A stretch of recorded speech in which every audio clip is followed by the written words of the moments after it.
Les squatteurs ont tous les droits en France. La France est devenue le paradis du parasite. Le squatteur peut faire ce qu'il veut et vous, en tant que propriétaire, vous n'avez qu'à la fermer. Bonjour et bienvenue dans cette vidéo de DME en direct. Comme toujours, si vous n'êtes pas abonné, eh bien, je vous suggère de le faire et de cliquer sur la cloche pour être prévenu lorsque je sors une nouvelle vidéo. Et j'essaie de le dire avec le sourire. On m'a dit, dis-le avec le sourire, les gens s'abonneront davantage. Bon, je le dis avec le sourire. Abonnez-vous, ça serait sympa. Je rêve d'atteindre les 100 000 abonnés à la fin, pour Noël. Donc, aidez-moi. Donc, j'ai du mal à sourire parce que je suis énervé. Le droit de propriété ne veut plus rien dire en France, ou du moins de moins en moins.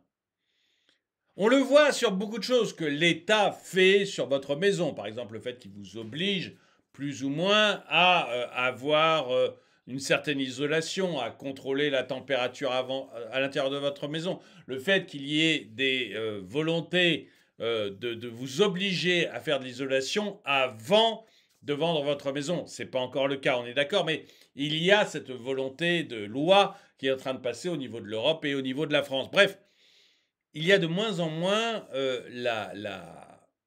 le droit à la propriété privée. Et eh bien, ce qui est le plus choquant, je trouve, là-dedans, c'est les squatteurs, parce que c'est très révélateur. Les squatteurs, on en avait beaucoup entendu parler il y a quelques mois, et puis on pensait que plus ou moins, ça y est, c'était réglé, l'État était intervenu, et il n'y aurait plus de squatteurs, c'était réglé. Et bien là, j'ai trouvé deux articles qui montrent exactement le contraire. Des gens peuvent s'introduire chez vous, parfois par la ruse. On verra un article où la squatteuse le fait par la ruse. Et après, vous n'avez plus aucun moyen de vous défendre. Et derrière, vous vous retrouvez avec des factures gigantesques. On verra un deuxième article où la personne retrouve, après 3 ans de lutte, 3 ans de lutte devant les tribunaux, retrouve son appartement dans un état mais lamentable, totalement ravagé. Et il n'aura aucun moyen de retrouver tout cet argent perdu, soit dans la rénovation qui devient nécessaire pour sa maison, soit même les loyers. C'est terminé. Il n'a plus que ses yeux pour pleurer. Bref, vous avez des squatteurs qui sont tout puissants en France, à qui on a donné tous les droits. Sous prétexte qu'ils étaient, les pauvres, c'était trop dur pour eux, et alors que les propriétaires étaient forcément des méchants riches, on a donné trop de droits aux squatteurs. Vous allez voir les deux articles. Je vais lancer maintenant les articles. Vous allez voir les deux articles. Pour moi, c'est très révélateur. Le premier article, eh bien, c'est quelqu'un qui s'introduit par la ruse. Par la ruse, dans un logement, et qui finalement ne veut plus le quitter. Et ce qui est terrible, vous verrez, c'est qu'il en a le droit. À Port-la-Nouvelle, un couple de Narbonnais, propriétaire d'un appartement en bord de mer, se retrouve impuissant face à les locataires à qui ils ont loué leur logement pour 3 jours et qui refusent de quitter les lieux depuis le 8 novembre dernier. Ce couple risque de longtemps regretter d'avoir mis son logement à la location. Juste une chose, ces gens qui mettent leur logement à la location, c'est pas forcément des riches. C'est pas la BNP, c'est pas BlackRock, c'est pas Vanguard. D'ailleurs, si c'était la BNP, BlackRock et Vanguard, ça serait peut-être réglé.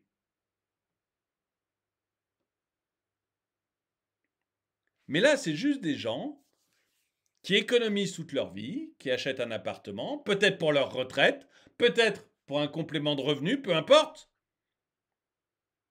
et qui se retrouvent dépouillés avec la complicité de l'État. C'est ça qui m'agace.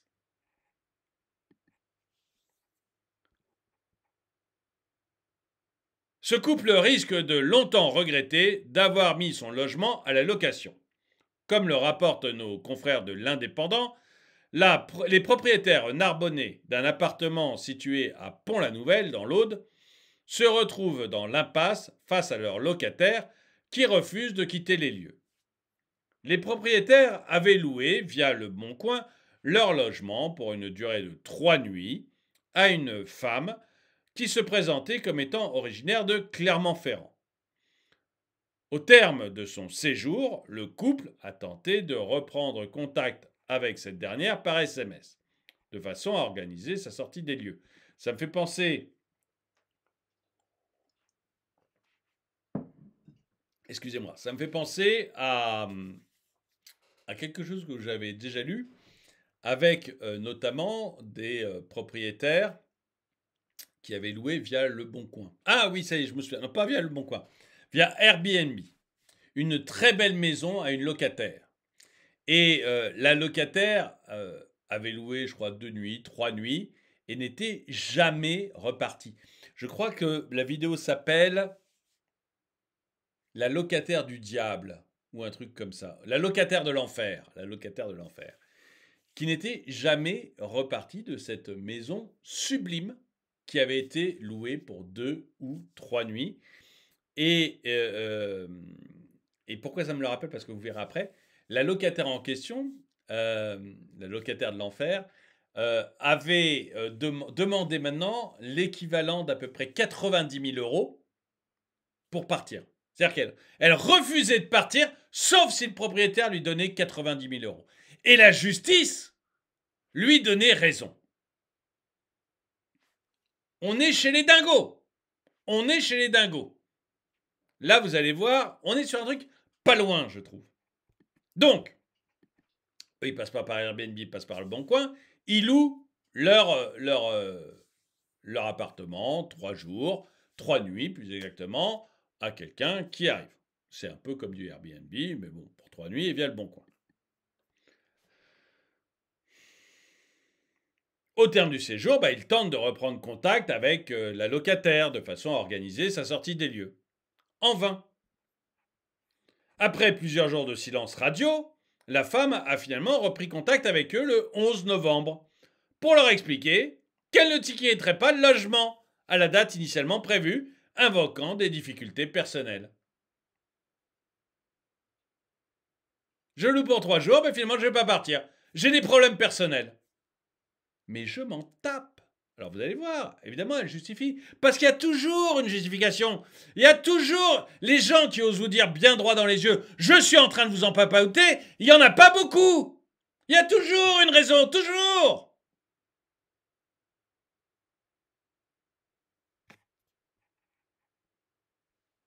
Il n'empêche qu'elle est en train de les empapaouter. Vous avez peut-être trouvé que je suis sans cœur quand je dirai la suite. Je m'en fous, moi. Je vous l'ai dit, je ne pense pas bien, je ne suis pas plein de bons sentiments.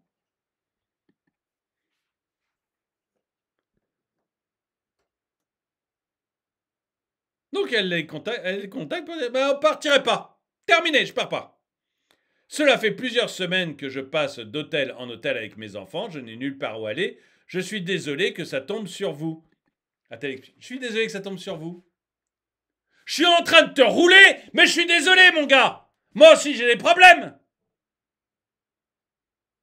Mais pourquoi ça retombe sur ce couple-là? En quoi lui, il est responsable de tes problèmes? T'as des enfants, tu passes d'hôtel en hôtel, et alors? Et alors? En quoi c'est leur problème? Ces gens-là, ils ont acheté un appartement pour un complément de revenu, pour une retraite, je ne sais pas, peu importe. Ils ont acheté cet appartement. En quoi ton problème, toi, de mère célibataire, doit retomber sur eux?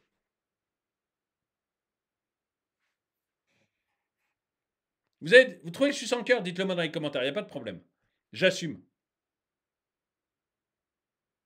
Je ne cherche pas à bien penser. Je cherche juste à regarder le réel.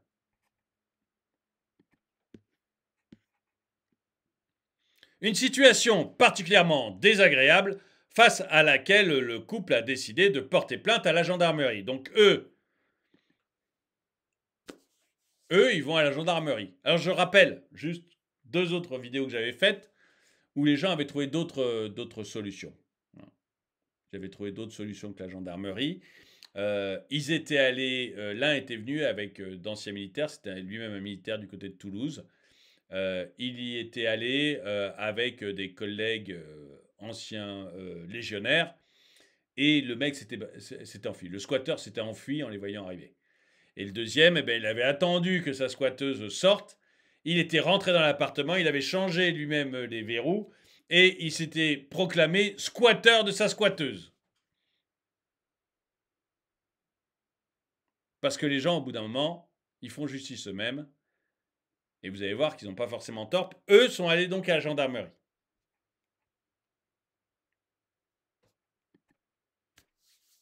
Ils sont allés à la gendarmerie. Mais ils se sont heurtés à l'absence d'infraction pénale. C'est pas une infraction pénale. Elle habite chez toi, sans payer, sans autorisation, mais il n'y a pas de problème. L'État lui donne raison.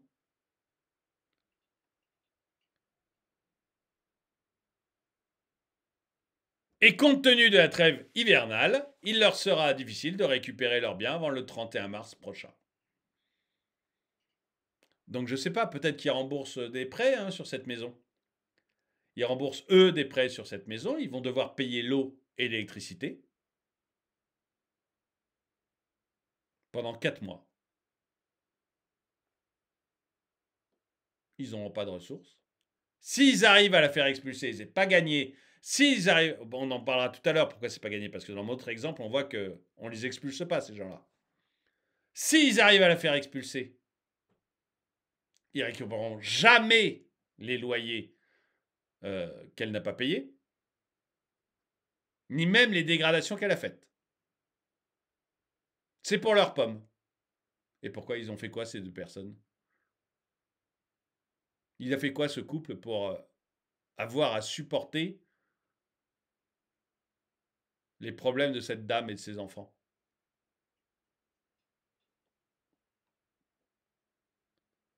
Car bien que le couple soit propriétaire et que l'occupant ne possède pas de bail, il n'a pas le droit d'entrer dans les lieux au risque de poursuite.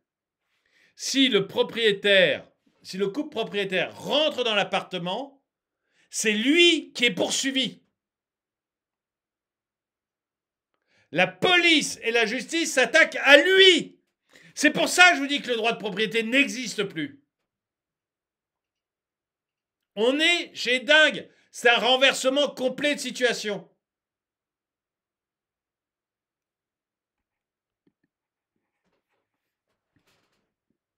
Une procédure longue et coûteuse. Elle nous a dit qu'elle était une femme battue et qu'elle avait 4 enfants, dont un bébé à charge. C'est triste, ça va faire pleurer Cosette, mais c'est pas leur problème à eux. C'est pas leur. Si vous êtes en train de pleurer là, derrière votre écran, vous dire ah ouais mais quand même c'est une femme battue, ah mais quand même elle a 4 enfants à charge. C'est le problème de l'État. Si vraiment c'est un problème, si vraiment vous justifiez que du coup elle a besoin d'être aidée, c'est à l'État de l'aider, pas à ce couple. Il y est pour rien. Moi qu'une parfaite inconnue soit battue et qu'elle ait 4 enfants, c'est pas mon problème. Je n'y suis pour rien. C'est pas à moi de la prendre en charge. Alors pourquoi ça serait à ce couple de la prendre en charge?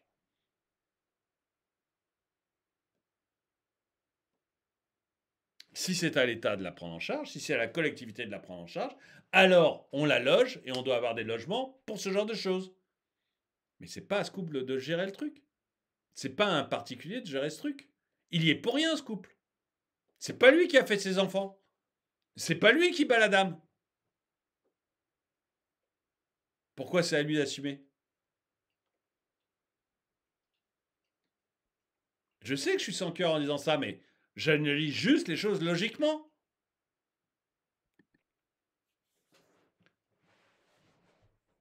Ah, je sais, c'est pas politiquement correct ce que je dis, mais c'est ça la logique. Elle veut bien quitter le logement si nous lui trouvons une solution de relogement. Vous voyez, c'est comme ma locataire de l'enfer qui veut bien quitter le logement si on lui donne 90 000 euros. Ben là, elle veut bien quitter le logement si on lui reloue un truc. Si les propriétaires arrivent à lui trouver un logement, un autre propriétaire un peu teubé, eh bien, il n'y a pas de problème, elle partira. Parce que faut être un propriétaire un peu teubé pour loger cette dame. Vous vous rendez bien compte que si elle squatte chez les gens, je vais pas, moi, la prendre comme locataire. Faudrait que je sois complètement dingo. Donc s'il lui trouve un propriétaire un peu teubé qui veut bien lui loger un logement, un truc un peu plus grand si possible, il n'y aura pas de problème, elle partira. Mais encore une fois, en quoi ça les concerne eux? En quoi ça les concerne eux?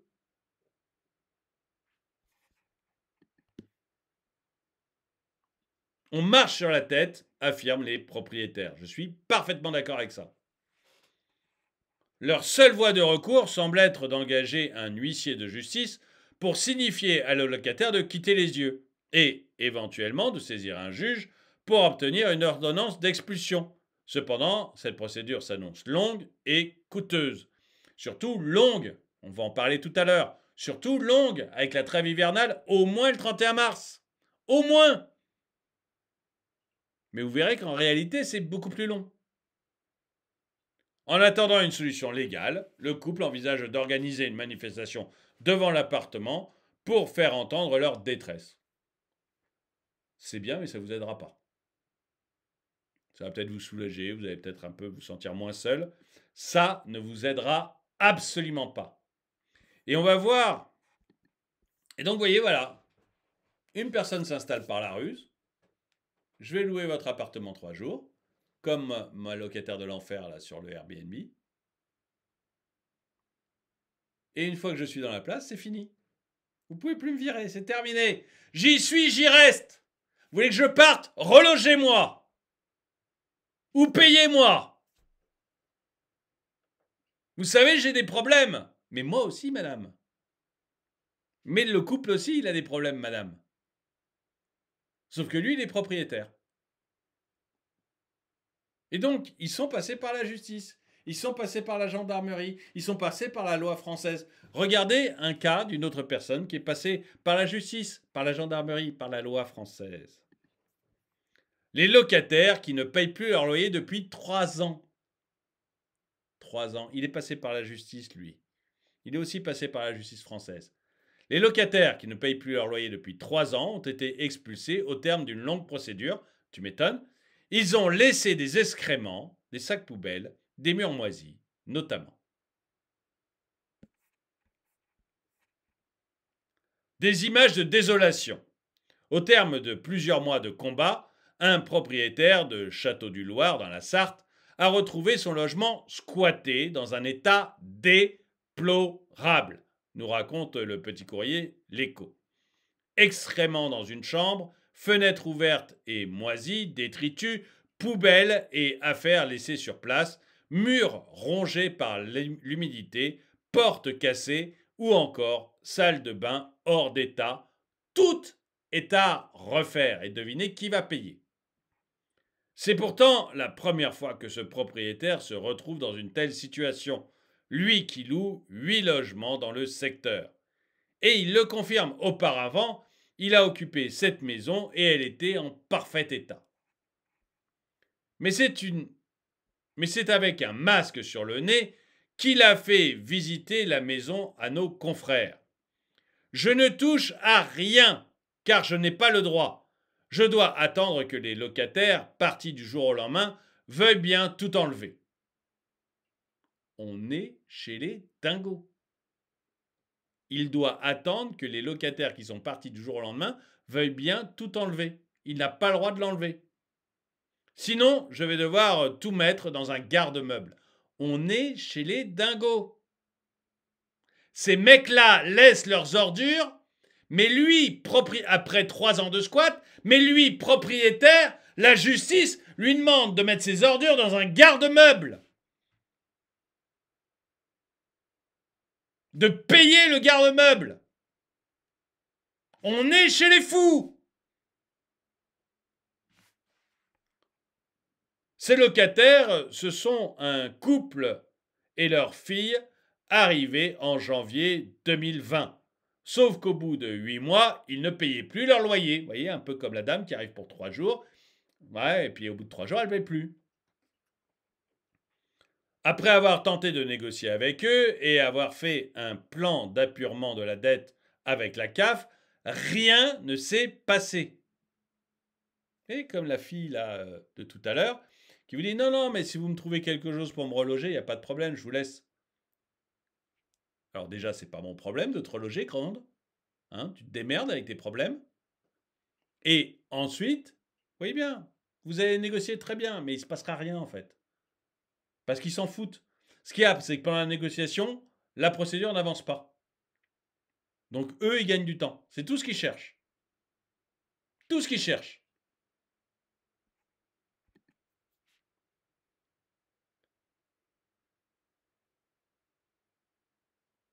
Le propriétaire a aujourd'hui une ardoise énorme sur le dos, 14 500 € de loyer impayé et de frais de justice. 14 500 € de loyer impayé et de frais de justice. 17 000 € de préjudice. Au total, le préjudice est même évalué à 17 000 € sans compter la maison à remettre en état. Et vu l'état de la maison, ça doit coûter assez cher. Avoue-t-il au petit courrier L'Écho. Malgré un bail qui se terminait en février 2023 et après avoir déjà engagé un huissier, la famille n'a pas voulu partir. La préfecture de la Sarthe, par l'intermédiaire de son pôle hébergement-logement, a même tenté de les aider pour leur éviter une action en justice, mais sans aucun résultat. Le juge des contentieux a alors décidé de leur expulsion le 4 mai dernier sous le délai d'1 mois. Mais là encore, rien ne s'est passé comme prévu. Ça sert à rien, vous passez par la justice, ça ne sert à rien. Même si le juge est d'accord, ça ne sert à rien. Ce qui est à vous n'est pas à vous, c'est à eux.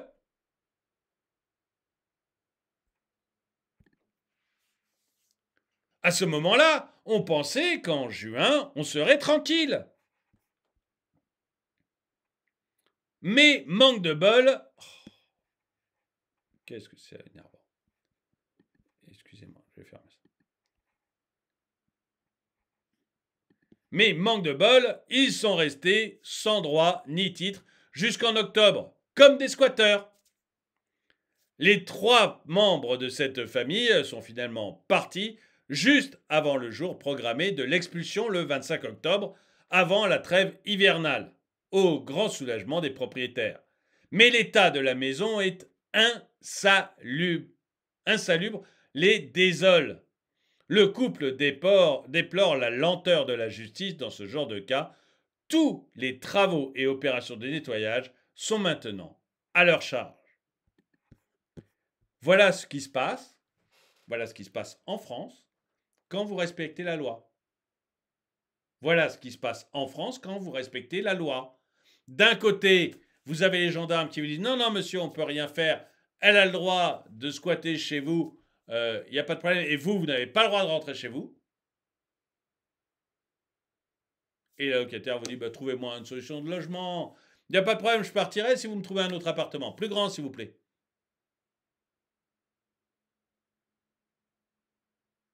Et puis après, vous avez toute la procédure judiciaire, là, 3 ans quand même. 3 ans. Et une fois que le juge dit OK, il ne se passe rien. Les gars restent encore. La propriété n'existe plus en France. Et moi, je comprends de plus en plus les 2 cas que je vous avais cités dans une autre vidéo, où vous avez quelqu'un qui se fait justice lui-même, c'est-à-dire qu'il arrive avec ses copains. Il ne parle pas à la police, il ne va pas chercher la gendarmerie. Il ne va pas devant la justice. Il appelle ses copains légionnaires et ensemble, ils vont dégager les squatteurs. Et les squatteurs s'enfuient en les voyant arriver. Ou alors l'autre cas de ce gars qui attend que sa locataire qui ne paye pas s'en aille et qui va s'enfermer dans ce logement en se déclarant squatteur de son propre logement. Alors, j'encourage pas ce genre de choses. C'est illégal. On est d'accord, je l'encourage pas. Mais je commence à le comprendre. Je commence à comprendre qu'en fait, des gens n'aient plus confiance en la justice puisqu'ils ne sont pas protégés. Donc, vous n'avez pas intérêt à avoir confiance en la justice, vous n'êtes pas protégé. La justice, elle va protéger le squatteur. Elle va protéger le locataire qui ne paye pas. Et vous, derrière, vous allez vous retrouver avec la facture. Non seulement des impayés, mais en plus de devoir tout remettre en état. Et même là, vous voyez, les immondices qu'il laisse, il doit les prendre et payer un garde-meuble jusqu'à ce qu'ils viennent le chercher. Ce qu'ils ne feront jamais. C'est-à-dire qu'il va payer un garde-meuble pendant des mois et des mois. Je ne sais pas si ça dure un an, ce genre de bêtises. Mais il va payer un garde-meuble pendant des mois et des mois. Pour des poubelles. On est chez les dingos. Il n'y a plus de droit de propriétaire en France. Je sais pas. Alors peut-être que je suis sans cœur. Peut-être que c'est moi qui me trompe. Peut-être que je vis dans un autre monde. Je ne sais pas. Dites-moi ce que vous en pensez dans les commentaires. Moi, ça m'énerve au plus haut point. Et quand j'ai vu ces deux articles qui m'ont sauté au visage aujourd'hui, ce matin, eh bien, j'ai eu envie de vous en parler parce que je trouve que vraiment, on est maintenant dans un autre monde et qu'il est vraiment temps que l'on se réveille. Si vous avez de moins en moins de logements à louer, c'est aussi à cause de gens comme ça. Parce que les propriétaires sont de plus en plus frileux. Si vous devez faire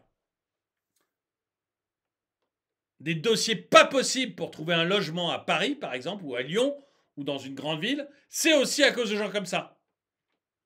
Parce que le propriétaire sait très bien que si jamais vous ne payez pas, il n'arrivera pas à vous expulser. Donc, il vous demande des cautions, des choses incroyables.